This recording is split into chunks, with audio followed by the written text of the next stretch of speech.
Assalamualaikum warahmatullahi wabarakatuh. Salam sejahtera bagi kita semua. Shalom, Om Swastiastu, Namo Buddhaya, salam kebajikan.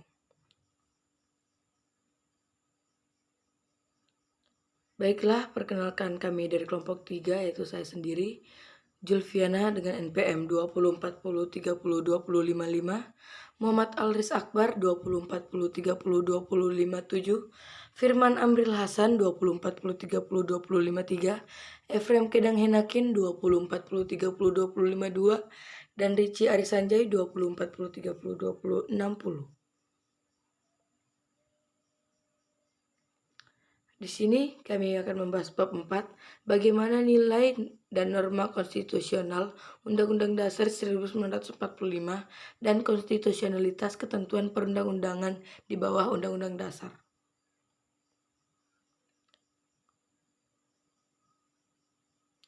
A.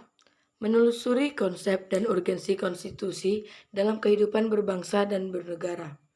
Apa itu konstitusi? Nah, di bawah ini ada beberapa aturan. Yang pertama, DPR memegang kekuasaan membentuk undang-undang.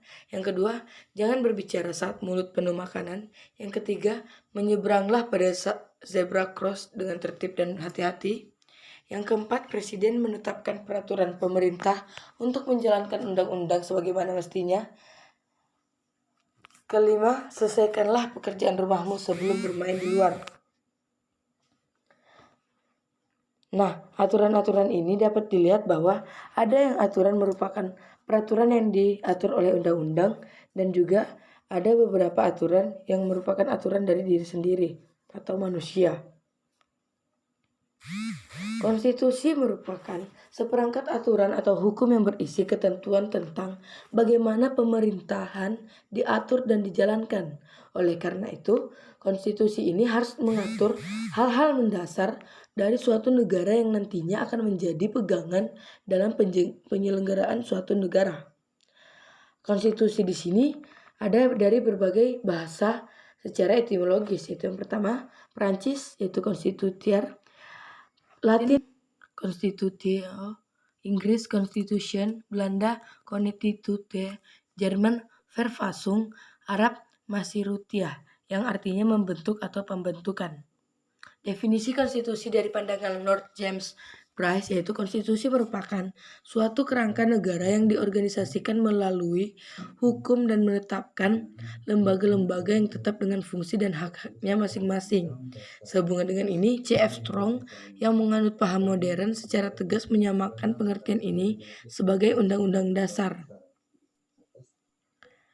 Rumusannya yaitu merupakan konstitusi merupakan suatu kumpulan asas-asas mengenai kekuasaan pemerintah, hak-hak pemerintah, dan hubungan antara keduanya, yaitu pemerintah dan yang diperintah dalam konteks HAM.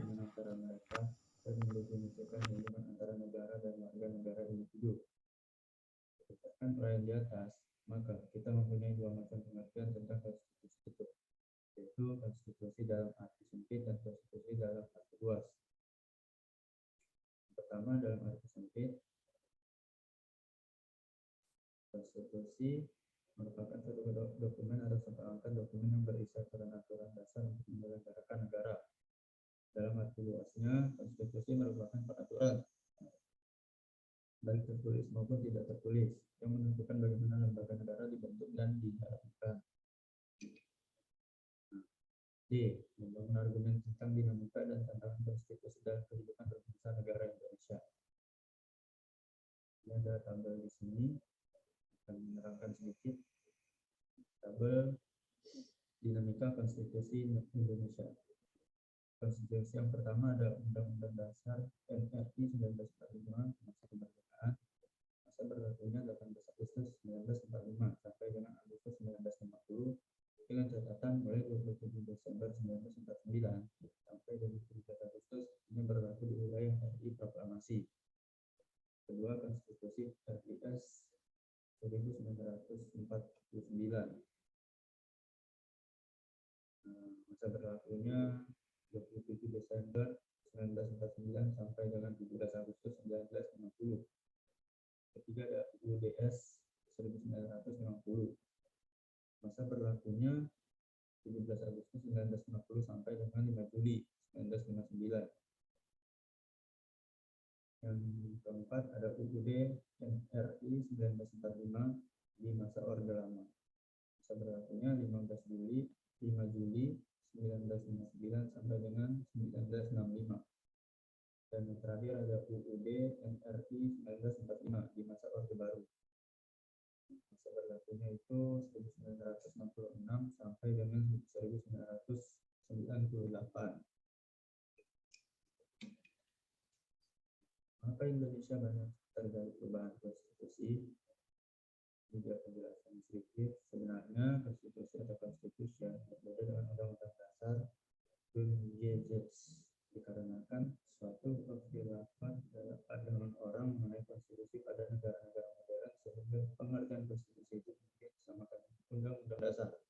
Kekhilafan ini disebabkan oleh pengaruh paham kodifikasi yang menghendaki agar semua peraturan hukum ditulis demi mencapai kesatuan hukum, kesederhanaan hukum, dan kepastian hukum.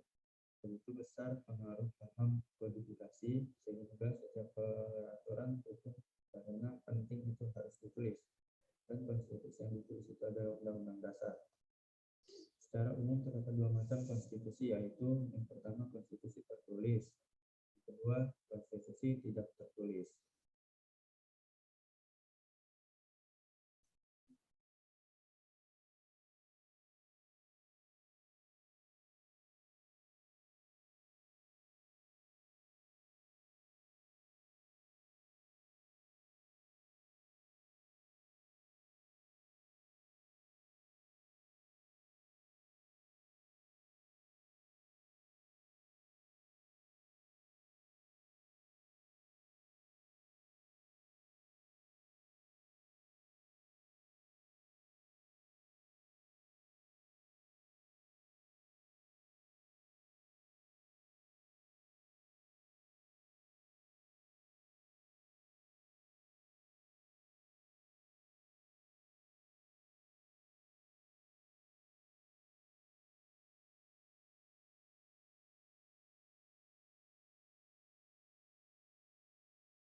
Selanjutnya kita masuk ke B. Perlunya konstitusi dalam kehidupan berbangsa negara Indonesia. Di dalam negara Indonesia, menurut saya, konstitusi itu sangat penting karena di dalam Indonesia dilandaskan oleh Pancasila, yang dimana di dalam Pancasila terdapat aturan-aturan yaitu perundang-undangan, yaitu Undang-Undang 1945.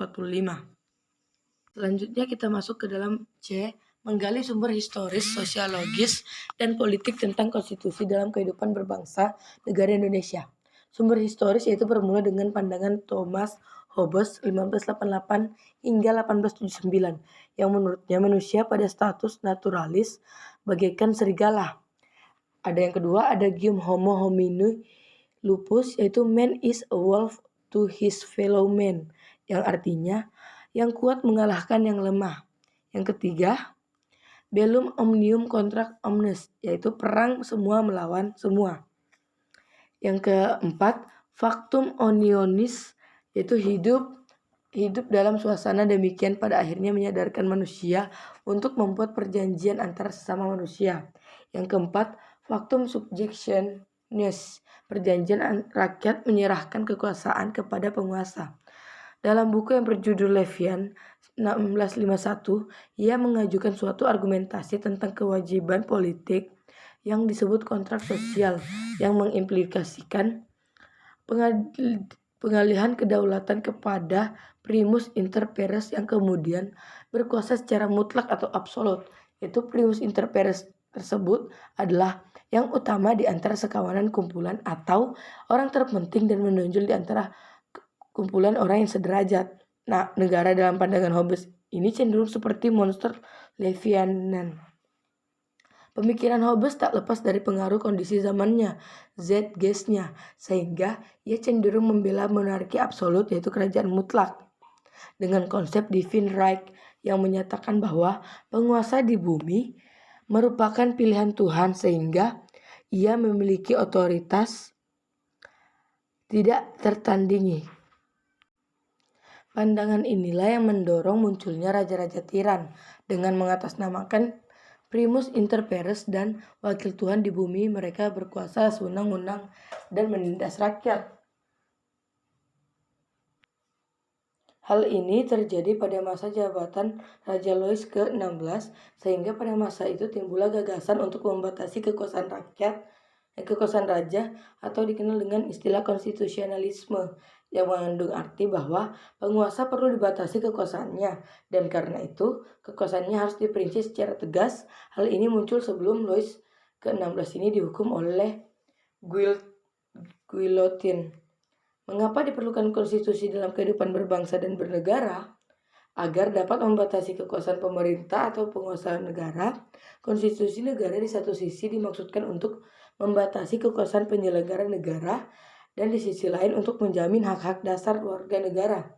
Perlu diingat juga adanya hukum besi, yaitu bahwa setiap kekuasaan pasti memiliki kecenderungan untuk berkembang menjadi sewenang-wenang, seperti yang dikemukakan oleh World Action, yaitu power tends to corrupt and absolute power corrupt absolutely.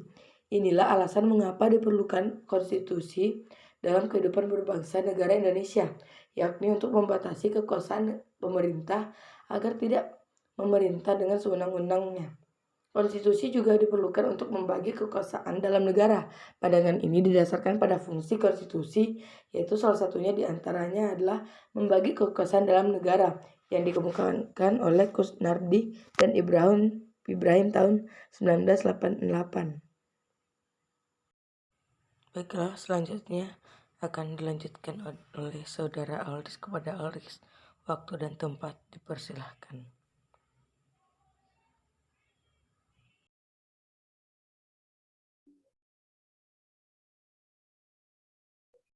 Maka saya akan melanjutkan di mana tidak semua negara memiliki konstitusi tertulis atau undang-undang dasar. Kemudian Inggris misalnya sebagai negara konstitusional tetapi tidak memiliki suatu naskah undang-undang dasar. Atas kenyataan demikian, maka konstitusi lebih tepat diartikan sebagai seperangkat peraturan tertulis dan tidak tertulis yang bertujuan membangun kewajiban dan konsekuensi dari berbagai institusi pemerintah, regulasi hubungan antara mereka, dan mendefinisikan hubungan antara negara dan warga negara individu. Berdasarkan uraian di atas, maka kita mempunyai dua macam pengertian tentang konstitusi itu, yaitu konstitusi dalam arti sempit dan konstitusi dalam arti luas.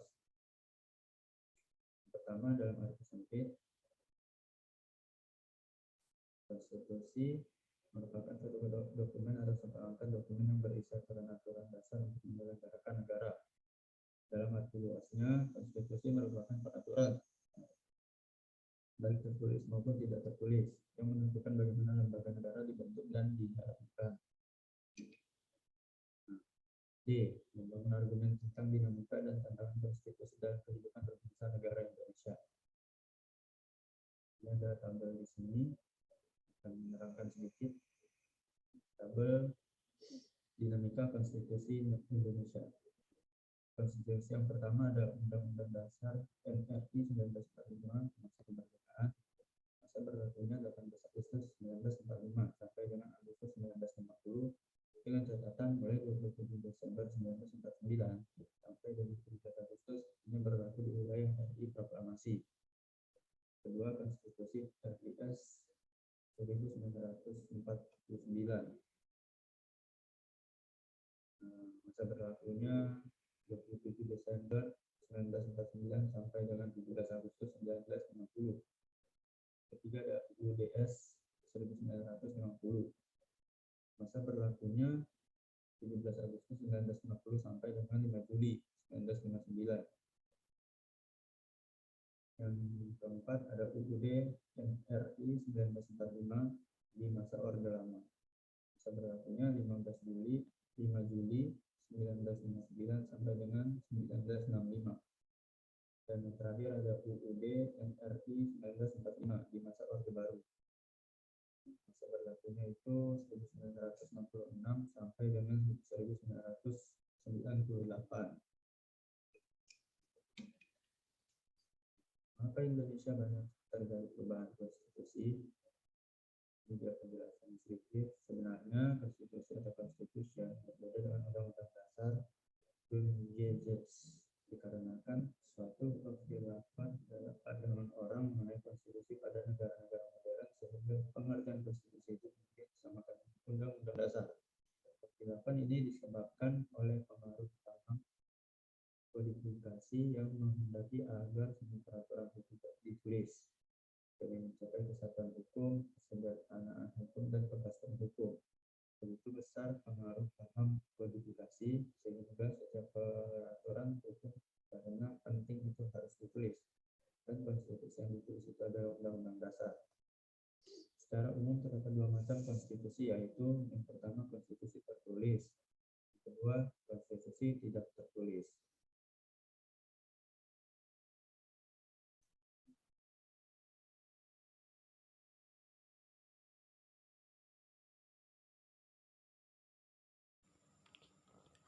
Baiklah, di sini saya akan melanjutkan materi yang telah disampaikan oleh saudara saya. Hampir semua negara di dunia memiliki konstitusi tertulis atau undang-undang dasar yang pada umumnya mengatur mengenai pembentukan, pembagian wewenang, dan cara bekerja berbagai lembaga kenegaraan serta perlindungan hak asasi manusia. Negara yang dikategorikan sebagai negara yang tidak memiliki konstitusi tertulis adalah Inggris dan Kanada. Di kedua negara ini, aturan dasar terhadap semua lembaga-lembaga kenegaraan dan semua hak asasi manusia terdapat pada adat kebiasaan dan juga tersebar di berbagai dokumen, baik dokumen yang relatif baru maupun yang sudah sangat tua, seperti Magna Carta yang berasal dari tahun 1215 yang membuat jaminan hak-hak asasi manusia rakyat Inggris. Karena ketentuan mengenai kenegaraan itu tersebar dalam berbagai dokumen atau hanya hidup dalam adat kebiasaan masyarakat. Itulah maka Inggris masuk dalam kategori negara yang tidak memiliki konstitusi tidak tertulis. Pada hampir semua konstitusi tertulis diatur mengenai pembagian kekuasaan berdasarkan jenis-jenis kekuasaan. Dan kemudian berdasarkan jenis kekuasaan itu dibentuk lembaga-lembaga negara. Dengan demikian, jenis kekuasaan itu perlu ditentukan terlebih dahulu, baru kemudian dibentuk lembaga negara yang bertanggung jawab untuk melaksanakan jenis kekuasaan tertentu itu. Beberapa sarjana mengemukakan pandangannya mengenai jenis tugas atau kewenangan itu. Salah satu yang paling terkemuka adalah pandangan Montesquieu bahwa kekuasaan negara itu terbagi dalam 3 jenis. Kekuasaan yang harus dipisahkan secara ketat. Ketiga jenis kekuasaan itu adalah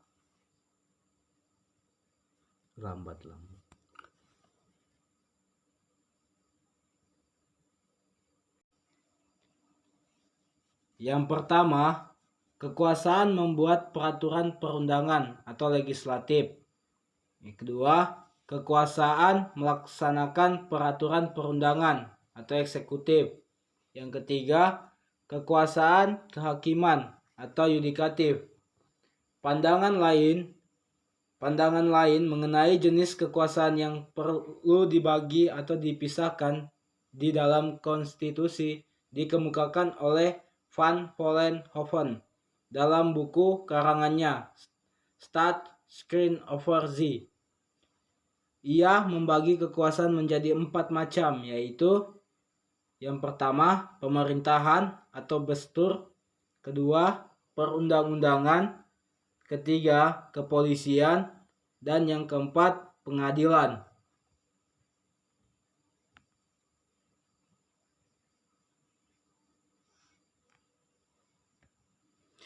Van Vollenhoven menilai kekuasaan eksekutif itu terlalu luas dan karenanya perlu dipecahkan menjadi dua jenis kekuasaan lagi, yaitu kekuasaan pemerintahan dan kekuasaan kepolisian. Menurutnya, kepolisian memegang jenis kekuasaan untuk mengawasi hal berlakunya hukum dan kalau perlu memaksa untuk melaksanakan hukum. Wirjono Prododikoro dalam bukunya Asas-Asas Hukum Tata Negara di Indonesia mendukung gagasan Van Vollenhoven. Bahkan ia mengusulkan untuk menambah dua jenis kekuasaan negara, yaitu kekuasaan kejaksaan dan kekuasaan pemeriksaan keuangan untuk memeriksa keuangan negara serta menjadi jenis kekuasaan kelima dan keenam. Berdasarkan teori hukum ketatanegaraan yang dijelaskan di atas, maka dapat disimpulkan bahwa jenis kekuasaan negara yang diatur dalam satu konstitusi itu umumnya terbagi atas 6, dan masing-masing kekuasaan itu diurus oleh suatu badan atau lembaga tersendiri, yaitu yang pertama, kekuasaan membuat undang-undang atau legislatif. Kedua, kekuasaan melaksanakan undang-undang atau eksekutif. Yang ketiga, kekuasaan kehakiman atau yudikatif. Yang keempat, kekuasaan kepolisian. Yang kelima, kekuasaan kejaksaan. Dan yang terakhir, kekuasaan memeriksa keuangan negara.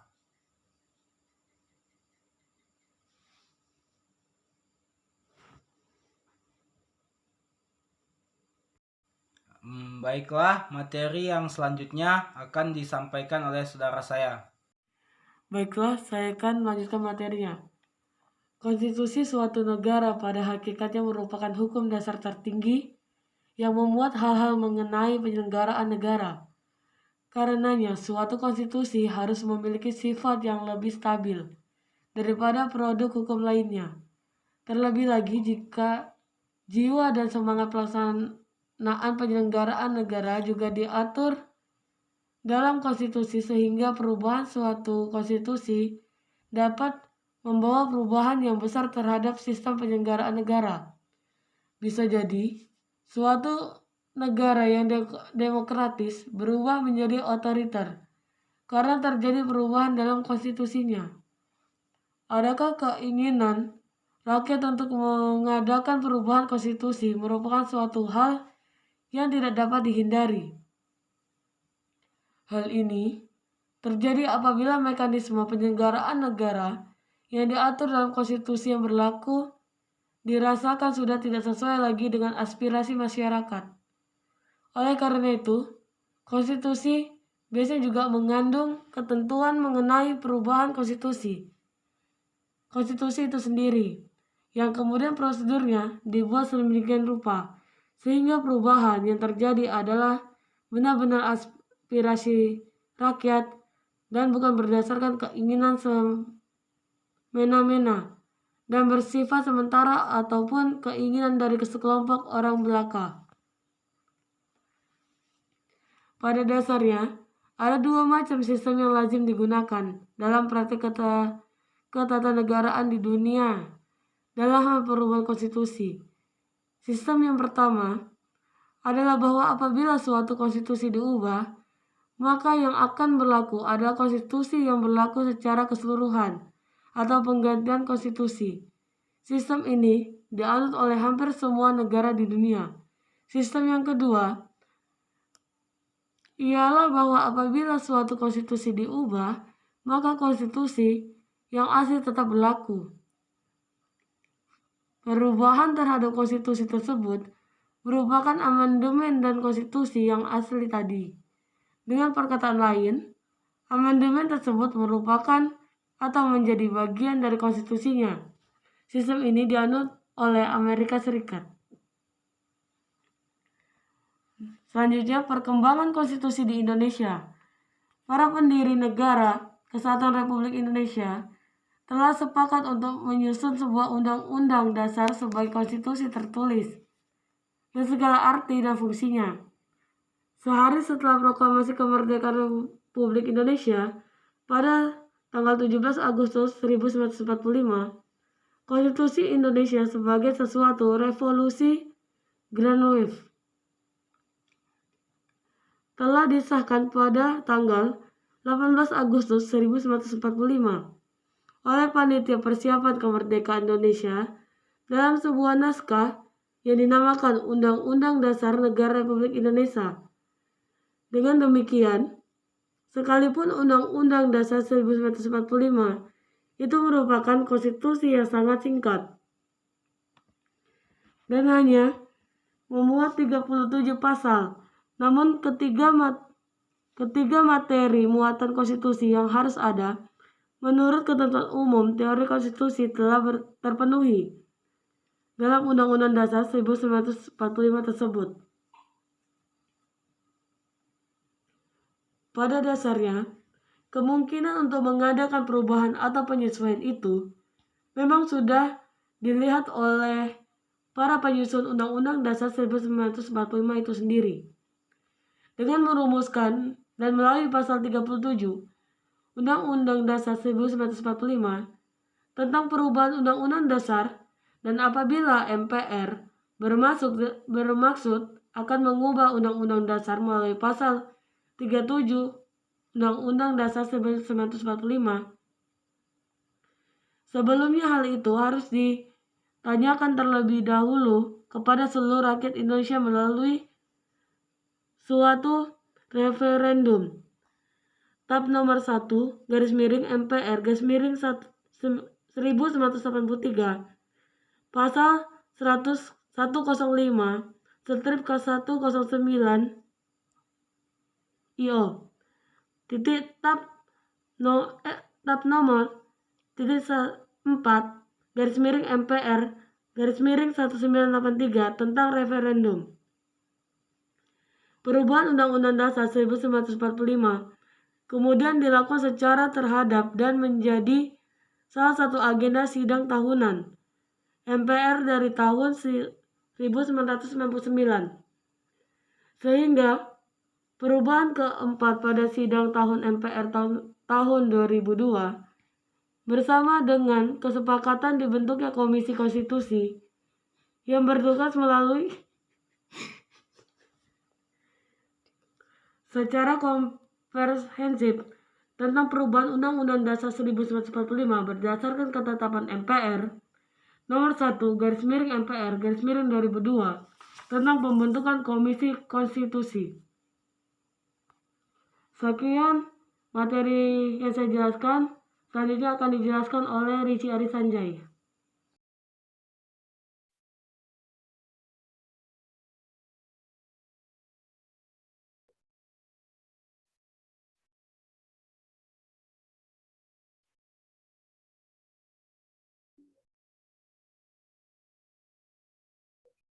Baik, saya akan melanjutkan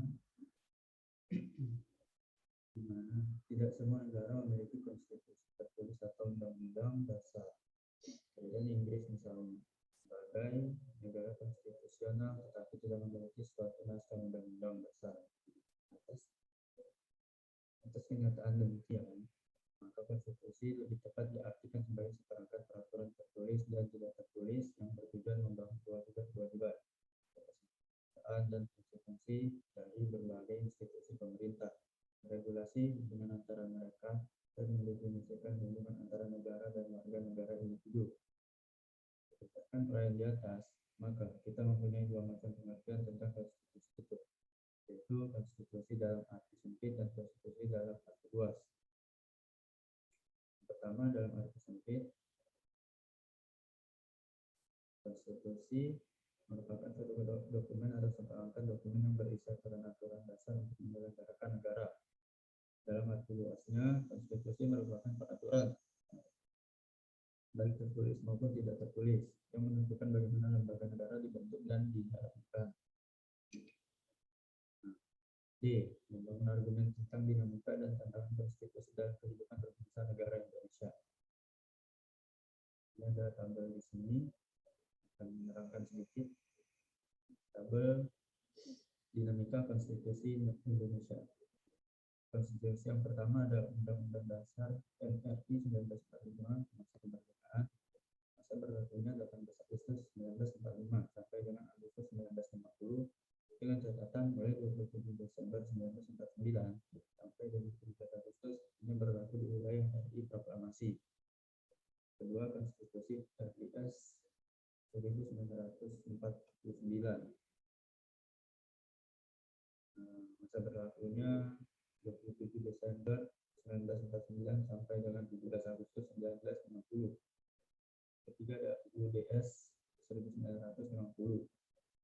Masa berlakunya 17 Agustus 1950 sampai dengan 5 Juli 1959. Yang keempat ada UUD NRI 1945 di masa Orde Lama. Masa berlakunya 5 Juli 1959 sampai dengan 1965. Dan yang terakhir ada UUD NRI 1945 di masa Orde Baru. Masa berlakunya itu 1966 sampai dengan 1998. Maka Indonesia banyak terjadi perubahan konstitusi. Juga penjelasan sedikit, sebenarnya konstitusi atau konstitusi yang berbeda dengan undang-undang dasar dikarenakan suatu kekhilafan dalam pandangan orang mengenai konstitusi pada negara-negara modern sehingga pengertian konstitusi itu mungkin disamakan undang-undang dasar. Kekhilafan ini disebabkan oleh pengaruh paham kodifikasi yang menghendaki agar semua peraturan hukum ditulis demi mencapai kesatuan hukum, kesederhanaan hukum, dan kepastian hukum. Begitu besar pengaruh paham kodifikasi sehingga setiap peraturan hukum karena penting itu harus ditulis. Dan konstitusi yang ditulis itu adalah undang-undang dasar. Secara umum terdapat dalam sejarah perkembangan ketatanegaraan Indonesia ada 4 undang-undang yang pernah berlaku, yaitu periode pertama 18 Agustus 1945 hingga 27 Desember 1949. Penetapan Undang-Undang Dasar 1945 saat Republik Indonesia diproklamasikan pada tanggal 17 Agustus 1945. Republik yang baru ini mempunyai Undang-Undang Dasar. Sehari kemudian pada tanggal 18 Agustus 1945 rancangan undang-undang disahkan oleh PPKI sebagai Undang-Undang Dasar Republik Indonesia setelah mengalami beberapa proses. Periode kedua 27 Desember 1949 hingga 17 Agustus 1950. Penetapan Konstitusi Republik Indonesia Serikat. Perjalanan negara dari Republik Indonesia ternyata tidak luput dari rongrongan pihak Belanda yang menginginkan untuk kembali berkuasa di Indonesia. Akibatnya, Belanda mencoba untuk mendirikan negara-negara seperti Sumatera Timur, negara Indonesia Timur, negara Jawa Timur, dan sebagainya. Sejalan dengan usaha Belanda tersebut, maka terjadilah agresi 1 pada tahun 1947 dan agresi 2 pada tahun 1948. Dan ini mengakibatkan diadakannya KMB yang melahirkan negara Republik Indonesia Serikat. Sehingga UUD yang seharusnya berlaku untuk seluruh negara Indonesia itu hanya berlaku untuk negara Republik Indonesia Serikat saja.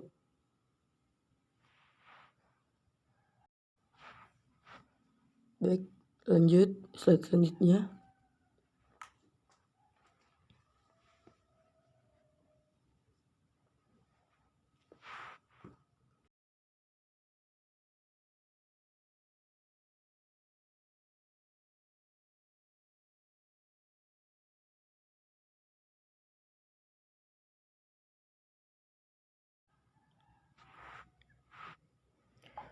Periode 17 Agustus 1950 hingga 5 Juli 1959.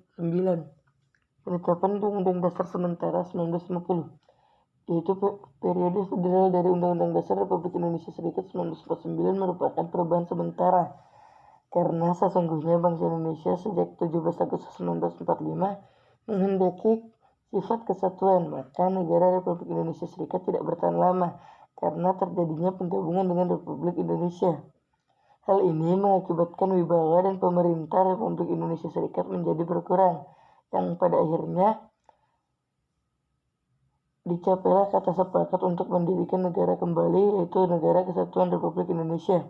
Bagi negara kesatuan yang akan didirikan, jelas perlu adanya suatu undang-undang dasar yang baru, dan untuk itu dibentuklah suatu panitia bersama yang menyusun suatu rancangan undang-undang dasar yang kemudian disahkan pada tanggal 12 Agustus 1950 oleh Badan Pekerja Komite Nasional Pusat dan oleh DPR dan Senat Republik Indonesia Serikat pada tanggal 14 Agustus 1950, dan berlakulah Undang-Undang Dasar baru itu pada tanggal 17 Agustus 1950.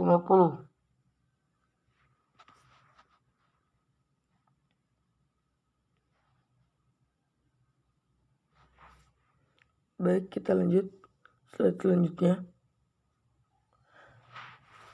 Periode 5 Juli 1959 hingga sekarang.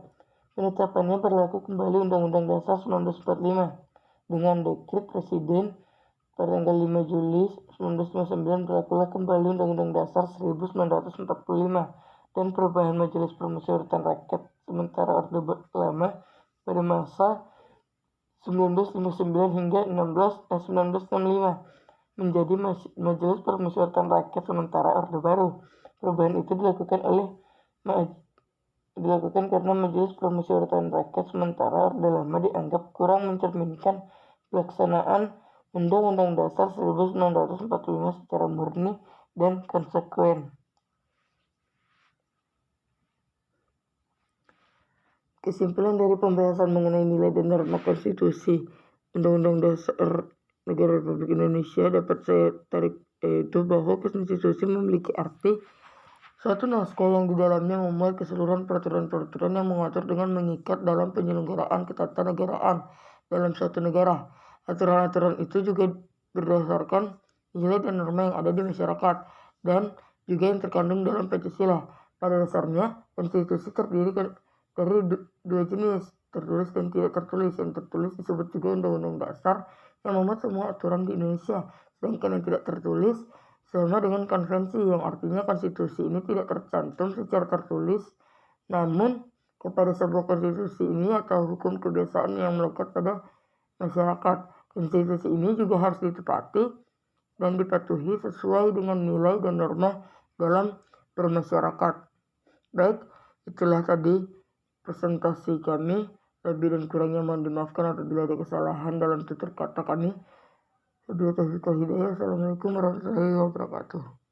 Selamat siang.